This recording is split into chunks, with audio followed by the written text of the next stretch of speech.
Hey tribe, and welcome to Bobo-Nesha Ancestral Tarot, where we culture pose and keep it moving. Welcome to our Thursday reading. Today's reading is a requested read from F. William. I love your request. This one's on Gandhi.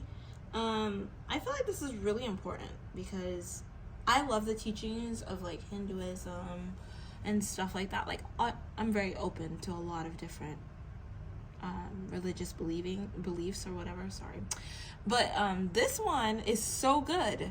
Seriously. You're asking about Gandhi. You want me to pick up his energy. Were his teachings legit? Was he a plant? And was he a distraction to take away from the relevant parts of Hinduism? Oh my god. It's so crazy because like so much information on Gandhi comes out, like the fact that he slept next to his niece, I think it was his niece, naked or something to see if he'd be tempted. Like I'm just like, it's so much stuff.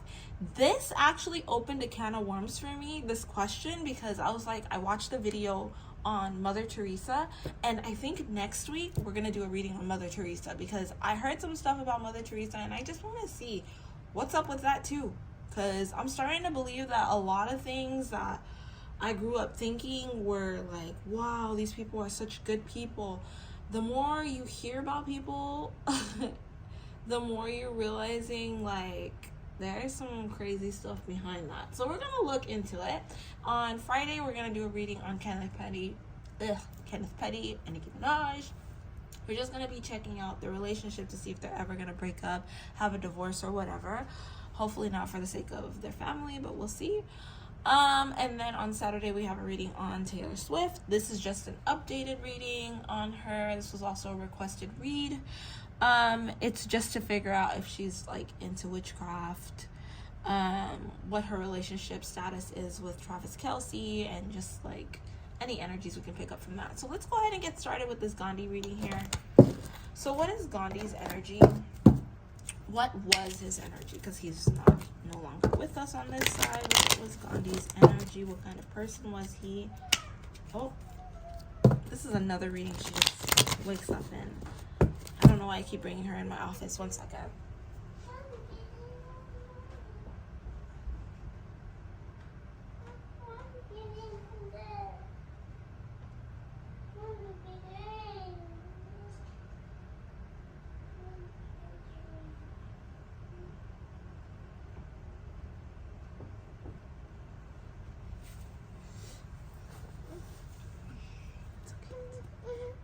Okay, so his energy.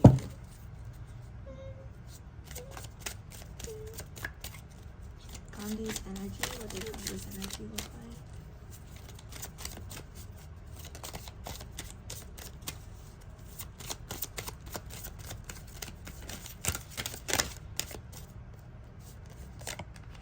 like? Resistance. Okay. He stood for resistance, didn't he? Martin Luther King learned some things from him, based off of peace and stuff. So, I don't know. Resistance. I do feel like he really wanted to be a person of change. I do feel like his intentions were very pure, and he actually did want to become one with the earth. That's definitely, something that I'm picking up with him. He definitely wanted to be somebody of change.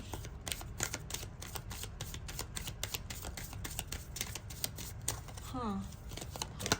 Another one wants to come out. We got betrayal. Okay. Why do we have betrayal here? I'm not picking nothing up with that one. So we got resistance and we got betrayal. Things were not supposed to be as they were. That's what I heard.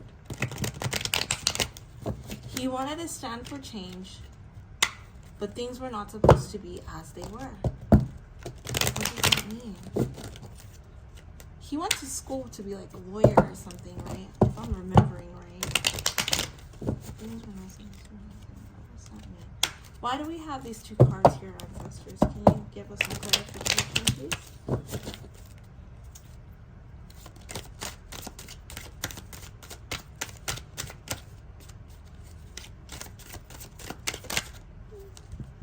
Okay, so there definitely was some trust issues.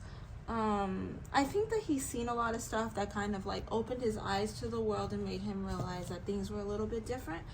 I do definitely feel like he originally started off with pure intention, but I feel like when mainstream media, I don't know, back in the day, I guess you could still say that, when mainstream media started to get a little more involved, I do think that they kind of corrupted him a little bit. That's just the energy that I'm picking up. And it's not necessarily corrupting him in a way of him messing up. It's just that they started wishing a lot of crazy things on him, and it started to make him kind of change a little bit because he was doing too much change in the world. So the only way that he'd be able to continue to do what he was doing was if he changed his message. Even though it was going to give him bad karma and he knew it, he also knew that if he didn't do what they wanted him to do, these cards are all disgusting. If he didn't do what they wanted him to do, then black magic would be done.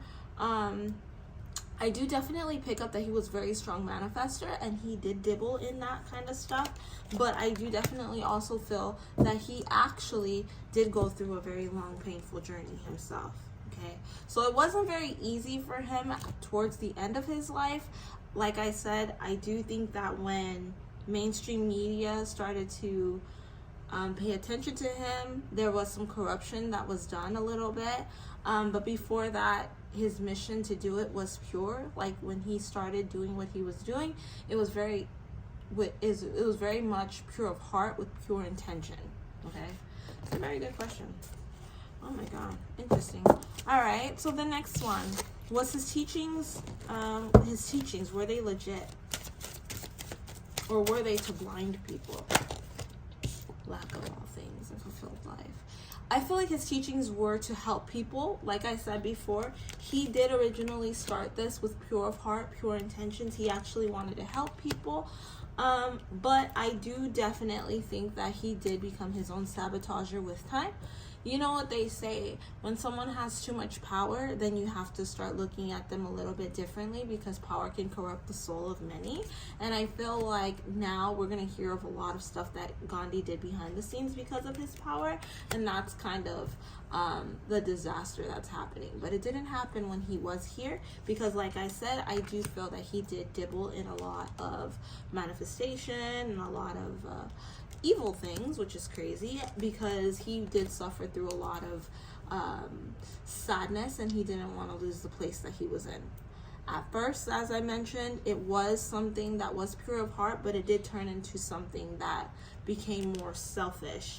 Okay, and it did take him time. A lot of things that he did teach people, I feel like his teachings were very much legitimate and you can learn a lot from it, but with time they did become a little more corrupted. The more attention he started to get, the more things started changing for him because he was getting threatened. I do definitely pick up that there was a lot of threats on his life because of his teachings, so he had to change it up. Okay, was he a plant?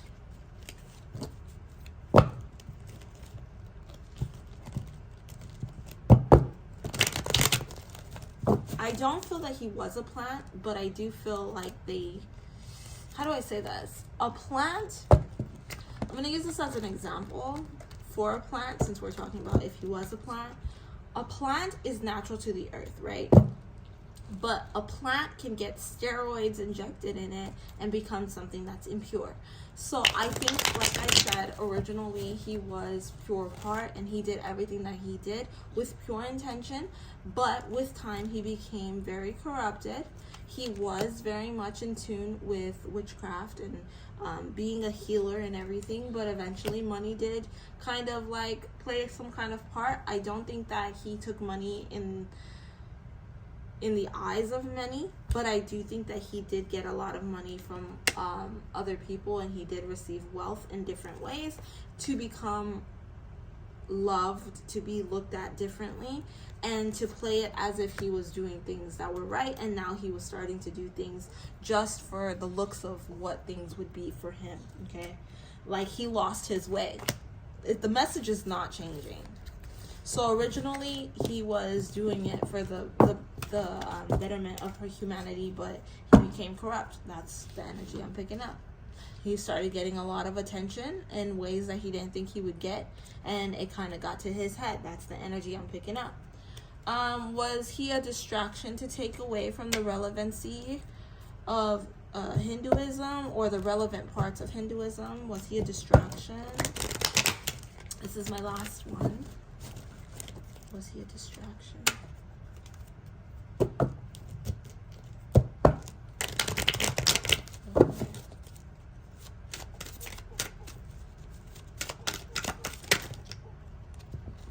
He really got in his ego. I'm really picking that up very much.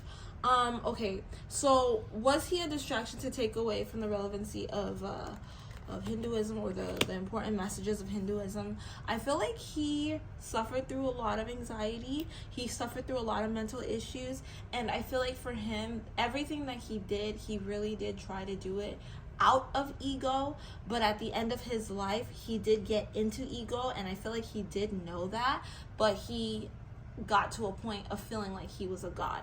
So, was he a distraction from the relevant parts of Hinduism? Later on, when he started to feel like he became a god, and I really do pick that up. Like, he started to really truthfully believe that he was a god after he started getting attention, and he got off of his path. He started feeling like people were charity to him, and that the answers to everything came through him. Like, he got direct messages to give to those who needed it. So was he a distraction from the relevant parts of Hinduism? I don't feel like that, but I do feel like deep down in his heart, he felt like he was a god. He became a god. And he felt like after that, he was going to be accepted as a god and go down as a god, and everybody would worship him. Like, that's literally the energy that I pick up, because he felt worshipped. When people would come visit him, they would basically like bow down to him and worship him and come to him for teachings, and he felt like these were the makings of a god. So I do definitely feel like Gandhi became his own definition of a god with time. Did he become a distraction for Hinduism? Yes, because he took away from the powers of the gods that people believed. That's what I'm picking up. But he felt like he was not doing that because he became a god himself, and he felt like he deserved to be worshipped when his time came as well. So people look up to him, and believe it or not, the energy that I'm picking up, people do worship Gandhi. They really worship him. So he did become somebody's god, but that was his end goal, was to become a god. At the end, he wanted to become a god. Even though things were falling apart all around him, I really do feel that his end goal was to be worshipped, so that his spirit could live on, because that is the makings of a god, someone that can be worshipped when they're no longer here. And that is what he became. That's the energy that I pick up with him. That was a really good request. I really do thank you for that. F. William, if you guys have any other follow-up questions on this, please feel free to jot it down below. Like I said, I really do appreciate this, because this opened my mind too. But don't forget to like, share, and subscribe. I'll catch you guys on our Friday reading. I'm Kenneth Petty and Nicki Minaj. Will they get a divorce, or are they going to stay together? All right, bye.